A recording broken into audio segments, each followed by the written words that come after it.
सर्व स्पर्धकांना माझा नमस्कार। दुसरी पंचवार्षिक योजना। पंचवार्षिक योजना म्हटलं तर परीक्षेच्या दृष्टिकोनातून अत्यंत महत्वाचं, पर्टिक्युलरली राज्यसेवा, कंबाइंड किंवा UPSCला स्टाफ सिलेक्शनला खूप महत्वाचं आहे ना। त्या दृष्टिकोनातून पाहूया दुसरी पंचवार्षिक योजना 1956 ते 1961 है ना। 1956 ते 1961 हा त्याचा कालावधी आहे, म्हणजे एप्रिल 1956 ते मार्च 1961। ठीक आहे, हा कालावधी आहे 5 वर्षाचा। 5 वर्षाची पंचवार्षिक योजना राबवण्यात आलेली आहे, बरोबर आहे। आता याच्यामध्ये परीक्षेच्या दृष्टिकोनातून काय महत्वाचं आहे तर आजच्या व्हिडिओमध्ये आपण पाहून घेऊया। पहिल्यांदा या दरम्यान जे योजना आयोग होता, प्लॅनिंग कमिशन, त्याची संरचना म्हणजे त्याचे चेअरमन, डेप्टी चेअरमन, मेंबर्स कोण आहेत ते, सोबतच याचं बॅकग्राऊंड, पार्श्वभूमी म्हणजेच काय तर पहिली पंचवार्षिक योजना त्याचं फलित काय होतं, ज्यांनी याचा बॅकग्राऊंड बनवला आणि तो बॅकग्राऊंड असा असल्यामुळेच मग याचा उद्देश काय, याचे लक्ष काय, याचे मॉडेल्स काय आणि याचा ड्राफ्ट प्लॅन काय ते इथे समजून घेऊया। समजायचं चलायचं अत्यंत महत्वाचं आहे।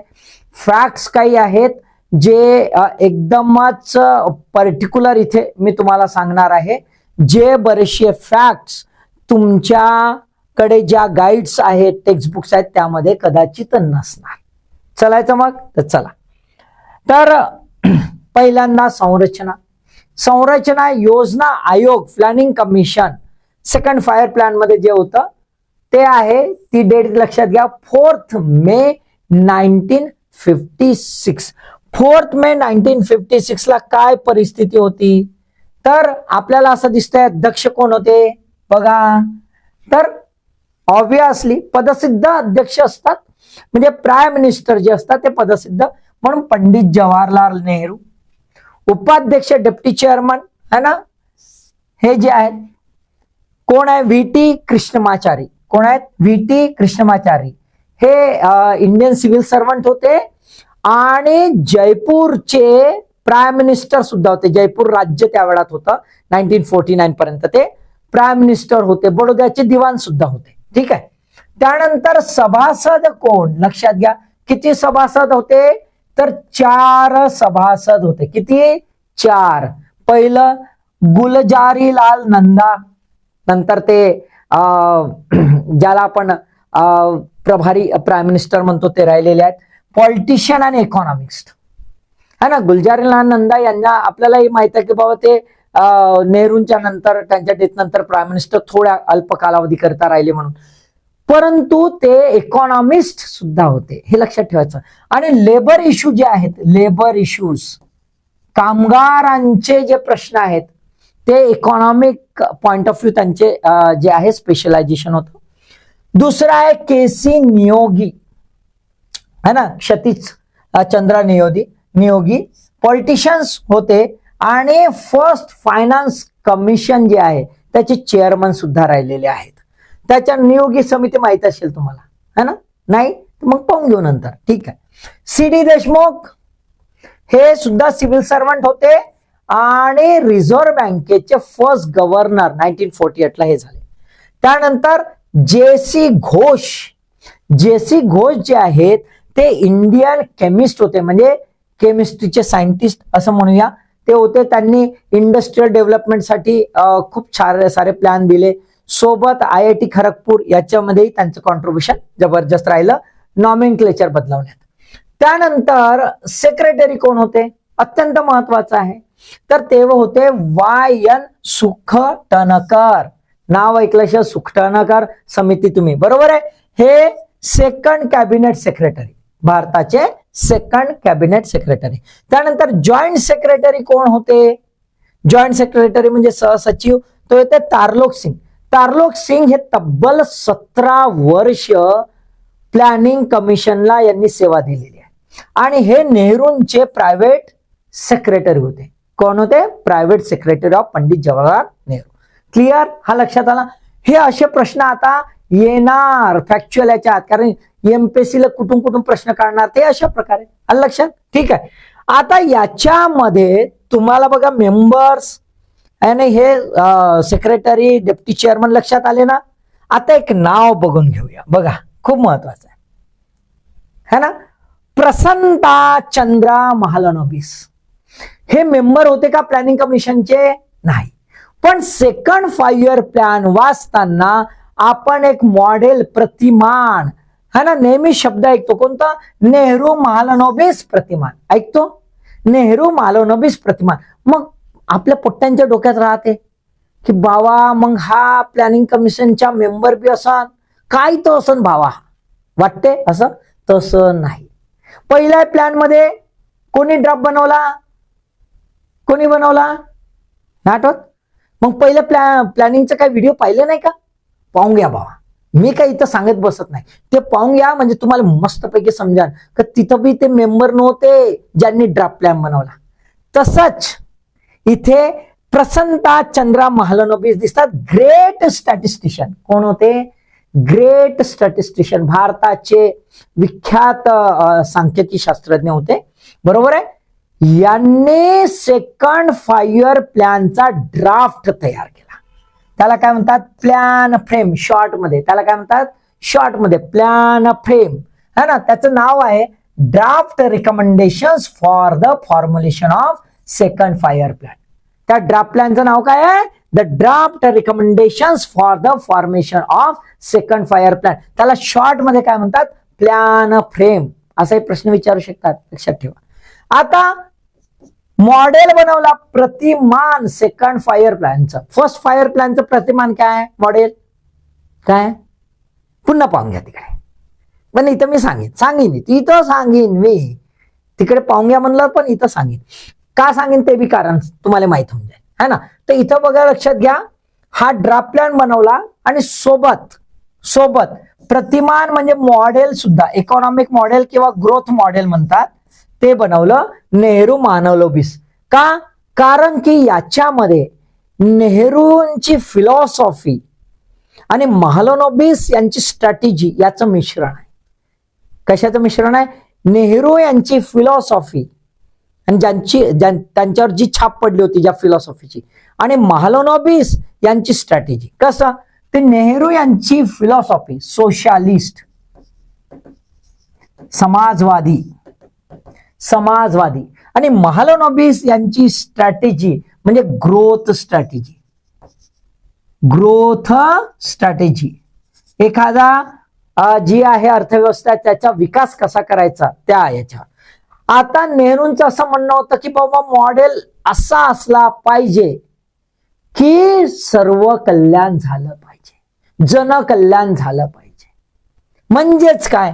नेहरू म्हणाले I want to establish socialist pattern of society. काय म्हटलं होतं? Socialist pattern of society. समाजवादधिष्ठित समाज, समताधिष्ठित निर्माण करायचा, सर्व समान. मग त्याच्यासाठी ग्रोथ स्ट्रॅटेजी म्हणून महालनोबिस यांनी स्ट्रॅटेजी सांगितली आणि फोकस कशावर केला? हेवी अँड बेसिक इंडस्ट्रीज, अवजड आणि मूलभूत पायाभूत उद्योग है ना. मग अवजड आणि मूलभूत पायाभूत उद्योग हे जे आहे कशासाठी? ते फाउंडेशन बनवासाठी, प्लॅटफॉर्म बनवासाठी. एकदा प्लॅटफॉर्म बनला की मग इंडस्ट्रियल डेव्हलपमेंट, मग एम्प्लॉयमेंट, मग इक्वॅलिटी सगळं आपोआप येते. अशा प्रकारचा हा मॉडेल, म्हणून याला काय म्हणतो आपण? नेहरू महालनोबिस मॉडेल. आलं का? काऊन लावल्या जाते हे असं लक्षात आलं. आता महत्वाचा आहे हा मॉडेलचा आधार कुठला? तर या मॉडेलचा आधार जो आहे ना तो आहे हॅरॉल्ड डॉमर मॉडेल. तुम्ही पहिल्या प्लॅन, हो बाबा, पहिल्या प्लॅन मध्ये तर हॅरॉल्ड डॉमर मॉडेल वापरला, पण भारताला गरज होती त्यानुसार. कारण की हॅरॉल्ड डॉमर मॉडेल काय भारतासाठी बनला नव्हता. It was not for any developing country, it was made for the develop country, for handling the contemporary situation. त्यासाठी बनला होता. भारताने तो वापरला मॉडिफाईड करून फर्स्ट 5 इयर प्लॅनला. सेकंड फायर प्लॅनला सुद्धा त्याचा आधार घेतला आणि नेहरू मानोलॉबिस मॉडेल तयार करण्यात आला. Clear clear. हा, हे असं मग ते पुस्तकात काही लिहिलं नाही राहील, आपण म्हणतो हो का, है ना. हा, चला आता आपण समोर वळूया. आता हा मॉडेल असा बनवला, हेवी इंडस्ट्रीला घेतला आणि भारत म्हणतो ऍग्रेरियन कंट्री, कृषी प्रधान देश म्हणतो ना. मग असा काऊनच, तर बघा बाबा काऊनच असा हो. पा काय आहे, फर्स्ट फायर प्लॅन मस्त गाजला. काय झाला, फर्स्ट फायर प्लॅन मस्त गाजला. आता सगळ्यांची पोट भरली आणि पोट भरल्यावर मग का आराम करायचं का. हो सर, जेवलो ना तसा सुस्ती येते पण मग मेहनत घ्यावं लागते ना, नाही तर रिझल्ट येईल का नाही. मग आता इथं फर्स्ट फायर प्लॅन गाजला म्हणजे ऍग्रिकल्चर प्रोडक्शन लबालब झालं, लोकांची पोटं भरली. मग लोकांना काय करावं लागेल, कामाला लागावं लागेल. बरोबर आहे, कामाला लागावं लागेल. तर आपण बॅकग्राऊंड बघूया. See why the second five year plan made a such model which had been focused on heavy and है ना basic industries rather than agriculture. का बघा, कृषी विकास जबरदस्त झाला होता. फूड ग्रेन प्रोडक्शन 20% वाढलं होतं. 11 मिलियन टन्स, 11 दशलक्ष टन एवढं ऍडिशन झालं होतं. महागाई आटोक्यात आली होती, 13% कमी झाली होती. असंही म्हणतात की कोरियन वॉरला जी महागाई होती त्याच्यापेक्षाही कमी झाली होती. म्हणजे जबरदस्त, काय प्रॉब्लेम नाही. राहणीमान खर्च निर्देशांक है ना, कॉस्ट ऑफ लिव्हिंग इंडेक्स हा जो आहे 1955 ला 96 आला. म्हणजे 1949 ला जर 100 पकडलं तर 96 म्हणजे 4 कमी झाला. म्हणजेच काय, तर महागाई कमी झाली, लोकांची जगण्याची कॉस्ट कमी झाली. पैशाचा पुरवठा, सर्क्युलेशन ऑफ मनी 10% वाढला. म्हणजे त्या वेळात 208 कोटी हे सायकलमध्ये फिरत होते, पैसा लोकांजवळ होता. व्यवहार तोल म्हणजे बॅलन्स ऑफ पेमेंट सरप्लस मध्ये होता 1952-53 ला. म्हणजे फर्स्ट फायर प्लॅननी सगळं फाउंडेशन बनवला, सगळा तयार झाला. आता गरज होती बिग पुश. कशामध्ये फोकस करायची, इंडस्ट्रियल याच्यात. का, तर इंडस्ट्रीज एम्प्लॉयमेंट जनरेट अधिकाधिक करू शकत होत्या. आणि म्हणूनच सेकंड फायर प्लॅन आपण काय करतोय है ना, मॉडेल असा तयार केला आहे की ज्याच्यावर तो हेवी इंडस्ट्रीवर, बेसिक इंडस्ट्रीवर फोकस करेल, है ना. पण हेवी इंडस्ट्रीवर, बेसिक इंडस्ट्रीवर फोकस करेल तो का, हा मॉडेलच असा का, काय होतं काय नाही ते स्वतंत्रपणे पाहून घ्या. मानोलॉबिस मॉडेल एक्झॅक्टली काय होतं स्वतंत्रपणे, ठीक आहे. कारण हे याच्या सरमिसळ केली तर पुन्हा मॉडेल्स आपण सेपरेट समजून घेऊया, ठीक आहे, सगळेच मॉडेल्स, ठीक आहे. चला आता उद्दिष्ट समजून घ्या. Objective and targets both are different. Objective पण targets are made to attain the objective, हे लक्षात ठेवा. हा, ठीक आहे. बघा, पहिला आहे राष्ट्रीय उत्पन्नामध्ये वृद्धी. राष्ट्रीय उत्पन्नामध्ये वृद्धी कशासाठी, राहणीमान पातळी उंचावण्यासाठी.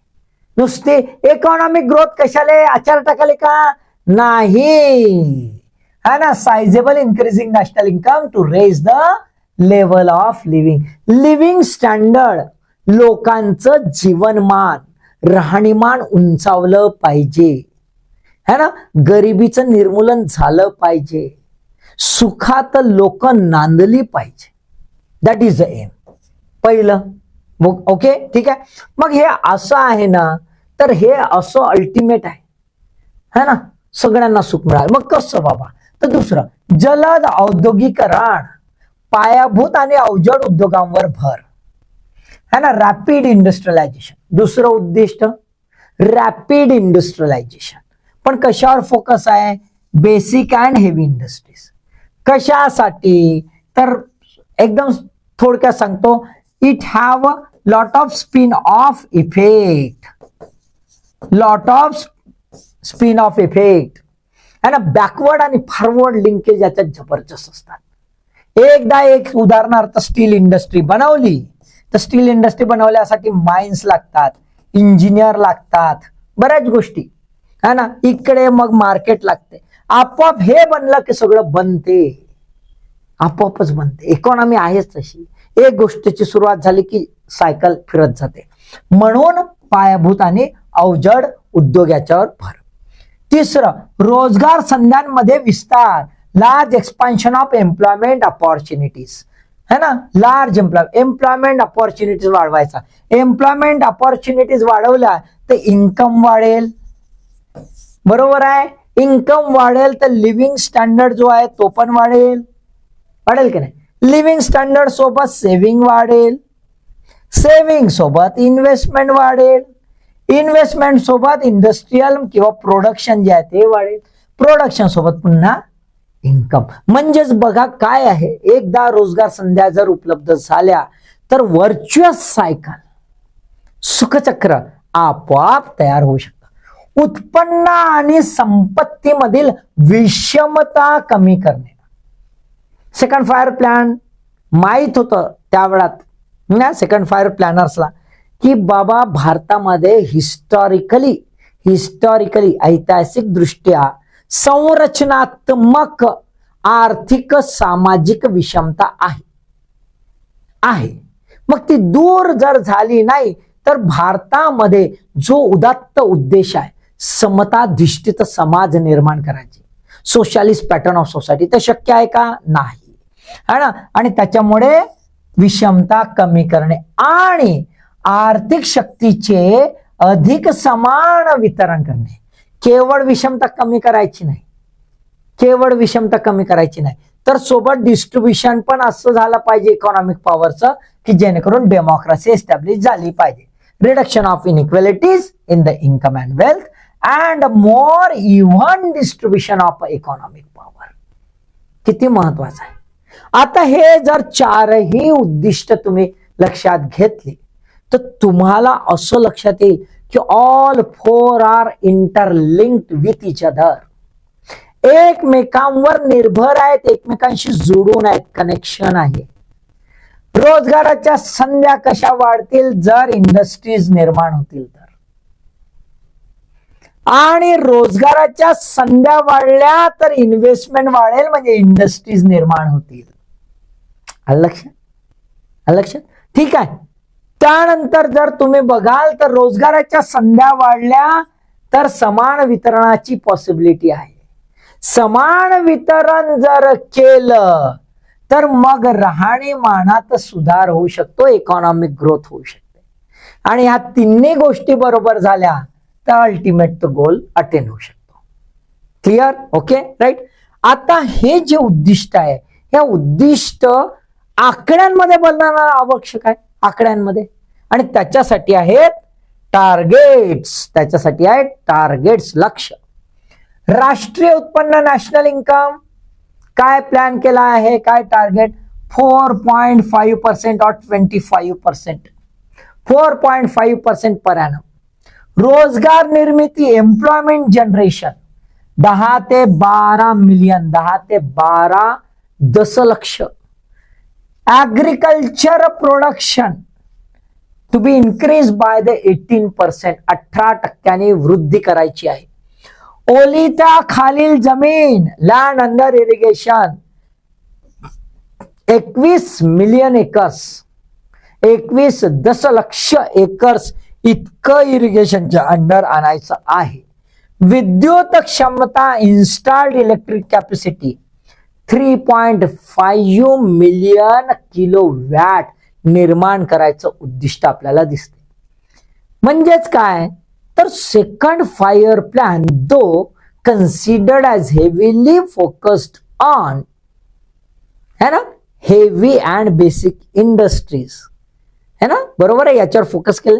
But whether the second five year plan neglected completely agriculture? नाही, कारण की हे आपल्याला दिसतंय है ना, दिसतंय ना, बरोबर आहे. मग आपण काय करूया, दुसऱ्या व्हिडिओमध्ये आपण बघून घेऊया याचा प्लॅन आउटले काय होता.